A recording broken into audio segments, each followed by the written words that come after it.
সকলকে শুভ নববর্ষের প্রণাম ও শুভেচ্ছা।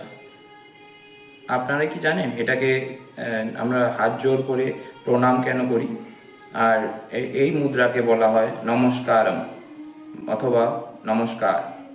আমরা প্রণাম এই জন্যে করি কেন কি শুধু আমাদের ভারতীয় সংস্কৃতি নয়, এটা আমাদের সায়েন্স, এটার পিছনে যে সায়েন্সটা আছে সেটা হলো যে আমাদের যেটা নিউরো নার্ভসগুলি থাকে, তো নার্ভসগুলি আমাদের হাতে এই হাততালিতে এসে অনেক নার্ভস শেষ হয়ে যায়, বা হাততালিতে এসে আমাদের মানে এন্ড পয়েন্টস থাকে নার্ভসগুলি।